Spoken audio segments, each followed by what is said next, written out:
मैंने पिछली वीडियो में ये कहा था कि ये जो भाई लठ लिए घूम रहा है, कहीं इसे ही तो लठमार होली नहीं कहते हैं। चलो जो भी हो, देखने में तो बहुत ही ज्यादा अच्छी लग रही है। फिर कुछ देर बाद ही मुझे ऐसा पता लगा कि लठमार होली यहाँ नहीं, उससे भी आगे चल रही है। मुझे लठमार होली देखने के लिए थोड़ी और आगे जाना होगा। और ये जो भाई लठ लेकर स्टेज पे खड़ा है, इस भाई का काम ये है कि अगर कोई भी बंदा यहाँ पर बदतमीजी करेगा तो उसे इस लठ से होकर गुजरना होगा। चलो जो भी बदतमीजी करेगा उसे तो पता चल ही जाएगा। वैसे भी मैं तो सबसे पीछे ही खड़ा हूँ। भीड़ में सबसे पीछे खड़ा होने की वजह से मुझे इस लठ का बिल्कुल भी डर नहीं है, क्योंकि मैं यहाँ बरसाने में होली देखने आया हूँ, कोई बदतमीजी करने थोड़ी ना आया हूँ। अब यहाँ से हटते हैं, थोड़ी और आगे चलते हैं, चलकर लठमार होली देखते हैं। ये जो लाठियाँ इतनी सारी भीड़ में ऊपर उछल रही हैं, कहीं यही तो लठमार होली नहीं है। चलो आगे चल के और देखते हैं। जैसे मैं भीड़ में से निकलकर थोड़ी और आगे चला तो मैंने देखा कि इतनी सारी लेडीज अपने हाथों में लाठियां लेकर के एक बेचारे बंदे को पीटने लग रही है। अगर भूल से इस बंदे के हाथ में से चक्री छूटकर सर पे से हट जाए तो इस बेचारे बंदे का तो बैंड ही बच जाएगा। चलो जो भी हो, इस बेचारे बंदे के एक भी लाठी नहीं लगी। ये देखकर मुझे बहुत ज्यादा अच्छा लगा। अब इसे ही कहते हैं भाई साहब लठमार होली। यहाँ लठमार होली देखकर मैं थोड़ी आगे मंदिर की तरफ चला ही था कि तभी मुझे यहाँ भीड़ में बैठा हुआ मुझे मेरे एक सब्सक्राइबर भी मिल गया, जिससे मिलकर मुझे बहुत ज्यादा अच्छा लगा। होली तो मैंने हर साल देखी, लेकिन जैसी बरसाने में होली होती है नहीं, मैंने ऐसी आज तक कहीं भी होली नहीं देखी। क्योंकि यहाँ पर इतनी सारी भीड़, पता नहीं लोग कहाँ कहाँ से आ रहे थे। और ये सारी भीड़ बरसाने वाले लोगों की नहीं है, बरसाने वाले लोग तो छतों पे चढ़ चढ़ कर देख रहे थे। और यहाँ पर भी इतनी सारी भीड़ थी कि मैं मंदिर तक पहुँच ही नहीं पाया। अगली बार मैं बरसाने आया तो इतनी सवेरे आऊंगा कि जल्दी से जल्दी मंदिर तक पहुँच जाऊँ। इस बार तो मैं बिना दर्शन किए ही जा रहा हूँ, लेकिन अगली बार मैं दर्शन करके ही जाऊँगा, ये वादा रहा।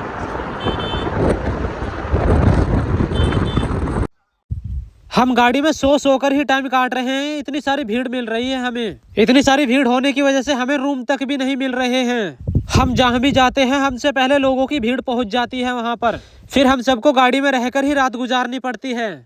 चलो जो भी हो, रात तो निकल ही गई, अब है दिन। अब देखते हैं क्या कर सकते हैं हम। अब हमें कुछ नहीं करना है, सबसे पहले हमें गाड़ी में से निकलना है। गाड़ी में से निकलकर हमें नहा धोकर तैयार होना है। और आप सब मेरे पीछे ये अंकल आंटियां देख रहे हैं, ये सब यात्री हैं और ये सब भी नहा धोकर तैयार होने लग रहे हैं, क्योंकि हम इस टाइम मेहंदीपुर बालाजी धाम जिला दौसा राजस्थान में हैं। और यहाँ मेहंदीपुर में ही बालाजी का मंदिर है। और यहाँ पर ही मुझे मेरे एक छोटा सा सब्सक्राइबर मिल गया, जो कि मुझे देखकर बहुत ही ज्यादा अचानक से अचंभे में पड़ गया था। और मुझे इस बच्चे से मिलकर बहुत ही ज्यादा अच्छा लगा, क्योंकि इस बच्चे को विश्वास ही नहीं हो रहा था कि मैं इसे यहाँ पर मिल चुका हूँ। और आप यहाँ पर भी देख लो, यहाँ पर कितनी सारी भीड़ है। अभी तक मंदिर भी नहीं आया, मंदिर के काफी दूर से ही भीड़ है। जैसे ही मैं मंदिर के पास पहुंचा तो मुझे चाबियां और ताले दिखाई दिए। फिर मैं सोचने लगा कि ये जो चाबियां और ताले हैं, इन्हें लगाने से कुछ नहीं कुछ तो होता ही होगा, जब तो लोग इन्हें लगा कर गए हैं यहाँ पर। और यहाँ पर एक ताला नहीं भाई साहब, कितने ही सारे ताले लगे हुए थे। यहाँ मेहंदीपुर में बालाजी के दर्शन करके फिर हम आगे चल दिए।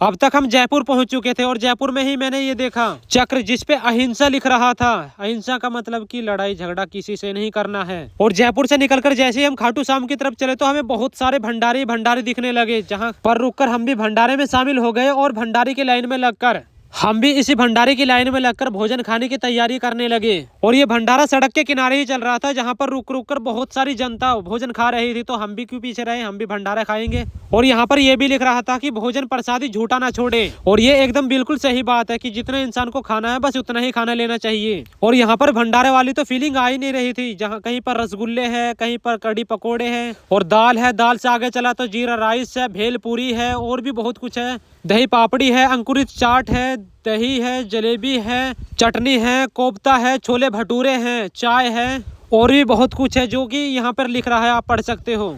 और मैं आज तक जहाँ भी भंडारे में गया हूँ वहाँ आलू पूरी और हलवा ही मिलता है, और मुझे आलू पूरी हलवा ही बहुत अच्छा लगता है। और एक भंडारा यहाँ पर भी हो रहा है। कहने वाली बात यह है कि जब तक हम खाटू श्याम ना पहुँच जाएं तब तक हमें भंडारे मिलते रहेंगे। हम रात के टाइम ही खाटू श्याम पहुंच गए थे, लेकिन जैसे ही सवेरा हुआ हम इस लाइन में आकर लग गए। फिर हमें यहाँ कुछ खास भीड़ दिखी नहीं। हमने सोचा कि हम ऐसे ही पार कर देंगे, लेकिन ये ऐसा हुआ नहीं। ये लाइन इतनी लंबी थी कि हम जिगजैग करते करते ही 4-5 घंटे लग गए हमें इसी लाइन में ही। रुके हम कहीं नहीं, हम यहाँ पर ही चलते रहे। बहुत देर हो गई हमें यहाँ पर चलते चलते। जैसे ही मैं जिगजैग लाइन में से निकला मुझे यहाँ पर मेरे सब्सक्राइबर भी मिल गए। अब हम थोड़ी नजदीक आ गए हैं, लेकिन ये क्या, इतने सारे जूते और चप्पल की एक ट्राली में भरे जा रहे हैं। और ये जूते चप्पल उन सब के हैं जो अंदर खाटू श्याम मंदिर में दर्शन करने के लिए गए हैं। आप इन जूते चप्पलों से हिसाब लगा सकते हो कि यहाँ पर लोगों की कितनी तकड़ी भीड़ है। ट्रैक्टर की ट्राली भी छोटी पड़ गई इन जूतों चप्पलों के सामने। इतने सारे जूते चप्पल ही चप्पल दिख रहे हैं। और यहाँ टीन के अंदर भी बहुत सारी जिगजैग वाली लाइन शुरू हो गई है, जिससे कि निकलना बहुत ज्यादा मुश्किल है। और आपको कितने सारे बारीक बारीक से फुहारे भी दिख रहे होंगे टीन के अंदर, और एक बड़ा सा पंखा भी दिख रहा होगा। और ये पानी के फुहारे हैं, इन फुहारों में से पानी निकल रहा है जो कि जनता के ऊपर ये पानी के फुहारे आ रहे हैं।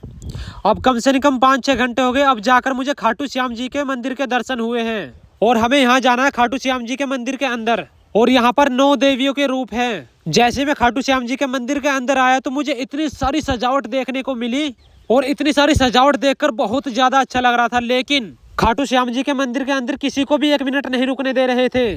खाटू श्याम जी के जल्दी जल्दी दर्शन करके हम बाहर आ गए। 5-6 घंटे की लाइन में लगने के बाद हमें खाटू श्याम जी के मंदिर में 5-6 सेकंड भी नहीं रुकने दिया। चलो 5-6 सेकंड ही सही, हमने खाटू श्याम जी के दर्शन तो कर ही लिए। अब हम चलते हैं वापस जयपुर की तरफ। अब हम वापस घर की तरफ जा ही रहे हैं, तो हवा महल भी देखते हुए चलें। यहाँ पर हवा महल का बस नाम ही नाम है, असली में हवा महल तो यहाँ पर है। ये है असली हवा महल। और यहाँ पर है 2 राजस्थानी सपेरे जो कि अपनी बीन बजा रहे हैं। और यहाँ पर हूँ मैं और मेरे कुछ सब्सक्राइबर जो कि मुझे जयपुर में ही मिले हैं। मैं तो यहाँ पर अपने सब्सक्राइबर से मिलता रहेगा। उधर इन दोनों सपेरों के पास आकर एक अंग्रेजनी बैठ गई और सपेरों का सांप देखने लग गई। ये अंग्रेजनी सपेरों का सांप तो देख ही रही थी, लेकिन सपेरों की पगड़ी भी अपने सर पे लगा रखी थी। चलो ठीक है, इन्हें अपनी मस्ती मस्त रहने दो, हम चलते हैं आगे। भाई साहब, ये जो मेरे पीछे आप हवेली देख रहे हो ना, ये ऐसी वैसी हवेली नहीं है। ऐसा बताया जाता है कि इस हवेली में अमिताभ बच्चन की सूर्यवंशम मूवी बनी है। जौन सी मूवी में अमिताभ बच्चन जहर वाली खीर खा लेते हैं, ये वही हवेली है अमिताभ बच्चन वाली। चलो अब निकलते हैं जयपुर से बाहर। अब जयपुर से हम निकल ही रहे तो निकलते निकलते हमारी नजर पड़ी इस महल पे। इस महल को बोला जाता है पानी वाला महल, सॉरी जल महल। इस महल को जल महल बोला जाता है। और ऐसा भी बताया जाता है कि इस महल की 2 मंजिल पानी में डूब चुकी है और यहाँ पर कोई आता जाता भी नहीं है। शायद इस महल में कोई इसलिए नहीं जाता होगा क्योंकि इस महल में बताए जाते हैं कि भूत भी रहते हैं। मैंने जितना सुना मैंने उतना ही आपको बता दिया है। अब निकल जाते हैं जयपुर से ही बाहर, अब चलते हैं। देखने में कितना अच्छा लग रहा है ये महल। वैसे जहाँ तक मेरी उम्मीद है इस महल में अभी तक कोई मूवी शूट नहीं हुई होगी। अब हम जा ही रहे हैं तो इस महल को भी देख लें। इस महल को बोला जाता है आमिर महल, और इस महल को देखने के लिए टूरिस्ट आते रहते हैं। और वो गेट के बराबर में रखी है महल की तोपें। ये महल पता नहीं कितना पुराना होगा, लेकिन देखने में अभी भी बहुत ज्यादा नया लग रहा है। और वे वहाँ पर भी कुछ जनता है जो कि इस महल को देखने के लिए आई है। कुछ जनता वहाँ पर है और कुछ जनता यहाँ नीचे भी है जो कि आमिर फोर्ट देखने के लिए आए हैं। अब हम यहाँ से निकल कर जा ही रहे थे, तभी मुझे यहाँ पर इस पुलिस वाले भैया ने पहचान लिया जो कि मेरी वीडियो देखते हैं। पहले तो मैं इस पुलिस वाले भैया को देख कर डर गया था क्योंकि ये पुलिस वाले भैया मुझे बहुत देर से देख रहे थे, लेकिन मुझे बाद में पता चला ये भाई साहब मेरे सब्सक्राइबर हैं। फिर आमिर फोर्ट महल घूमकर अब चल दिए हम घर की तरफ।